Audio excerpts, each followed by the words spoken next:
जोङो रायजो राजाफोरखौ बयखौबो जों दिनै खुलुमहरबाय। रायजोफोर जों दिनै मोनसे क्रुसियेल मोनसे आयदाखौ लानानै जों बे प्रेस मिटखौ खालामनो नागिरनाय जादों। बे आयदायानो जाबाय दिनैनि दिनाव जोंनो बे बिटिसि सिक्स सिडिउलखौ नांगौ ना जोंनो नैबे बिटिआरखौ जों नांगौ, बे मोनसे गिदिर कुइसन जाबाय।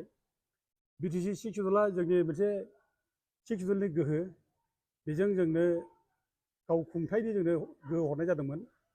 ओमफ्राय दिनै बेखौनो फोजोबनानै दिनै बिटिआर सुक्ति खालामनानै बे बिटिआर सुक्तिनि गेजेरजों दिनै बे बिटिसिखौ सेस खालामनो हादों, फोजोबनो हादों।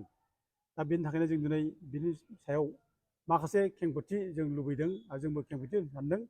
दा बेखौ लानानैनो फैगौ बिसायख'थियाव जोंनि दुलाराय बर' फरायसा आफादनि आफादगिरि दिपेन बर'आ रायजोफोरखौ बुंदों, मोनसे क्लियारिफिकेसन होदों जे बिटिआर मावफुंनो थाखाय प्रमद बर' इउपिपिएल हान्जाखौ बोसोरबा सम होबावनांगौ, बे बाथ्राखौ दिपेन बर'आ बुंदों।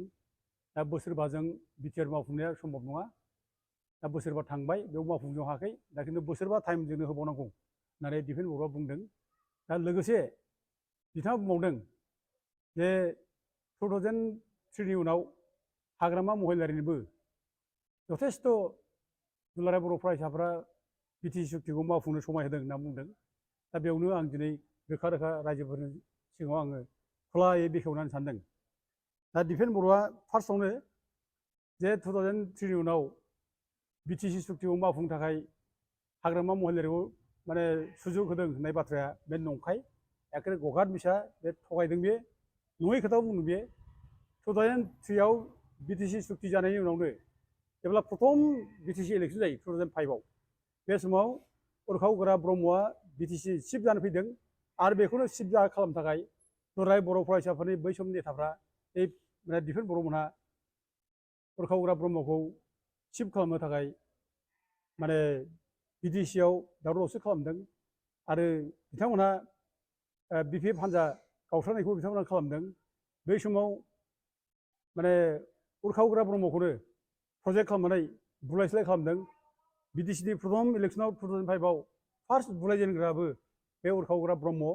दा बिथांनि नेतृत्वआवनो 2 नं खमगुरि एलपि स्कुलनि माने भट ग्रहण केन्द्रआव सासे प्रेसाइडिं अफिसार सुरन चन्द्र नार्जारि होननाय देबरगावनि मास्टार, बेखौ माने गन्थं मोखां सौथुबनानै थै लाला गहोदों। दा गथिखे बे 2005नि बिटिसि इलेक्सनाव बुलाय सोलाय खालामजेननायाबो उरखाव गोरा ब्रह्म, बिनिफ्रायनो बुलाय सोलाय जाजेनदों।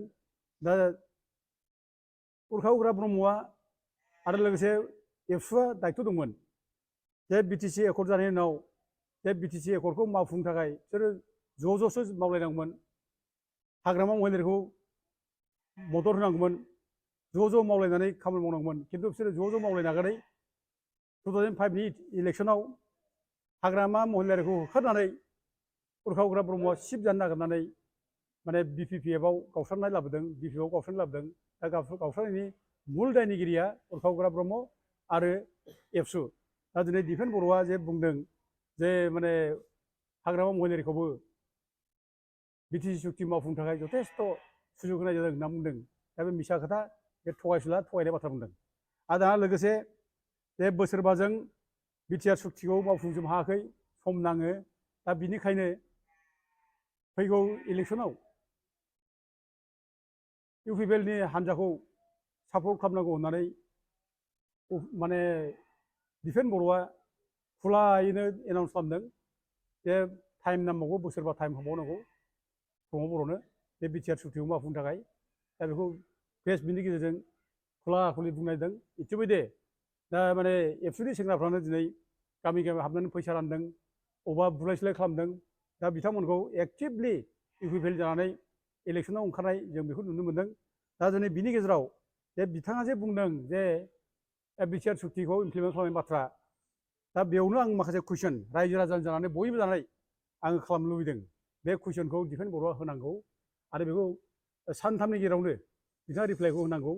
आरो बे रिप्लाइखौ जुदि बिथाङा होनो हायाब्ला खुनुदिन बे इलेक्सनाव ओंखारनायनि माने बिबान लानो मोना, एबसुखौ इलेक्सनाव ओंखारहोनो नाङा आरो इलेक्सन केम्पेइन खालामनायनिफ्राय बिथाङा थाखा फैसा रानबाय थानायनिफ्राय बिथाङा गोजानाव थानांगौ आं बेखौ दिनै रोखा रोखा रायजो राजानि सिगाङाव आं बे प्रेस मिटनि गेजेरजों बुंनाय जायो फार्स्टआवनो आं बुंनो लुबैदों दिफेन बर'आ अबे बिटिआरनि अबे सुक्तिखौ मावफुंजानो लुबैदों आं बेयाव सिगाङावनो बुंनो लुबैदों दा बिटिआर सुक्तिनि बे माने गुदि रायफोरनाय फ्रन्ट पेजावनो बेयाव दङ 9 नम्बर लाइनाव स्टेन्सआव बेयाव बुंदों आं फरायनानै खोन्थानोसै negotiations were held with both organizations for a comprehensive and final solution to their demands while keeping intact the territorial integrity of the state of Assam बुंदों माने बिटिसि नि उनाव बिटिआरखौनो कम्प्रिहेन्सिभ एन्ड फाइनाल सलिउसन जाबाय होनना बुंदों आरो बे comprehensive final solution आरो गोदानै आसामखौ खुनु बुखावनाय जानाय नंला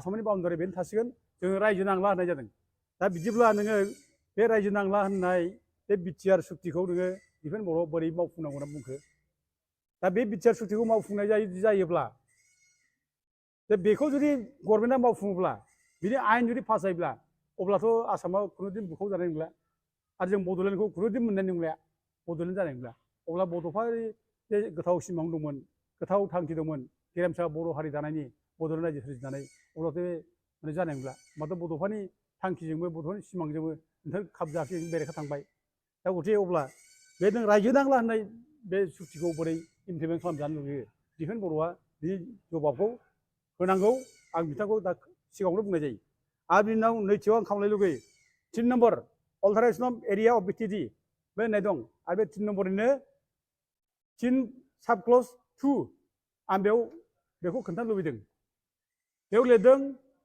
exclusion of villages currently under BTD which are contiguous to non-6 scheduled areas and have majority non-tribal population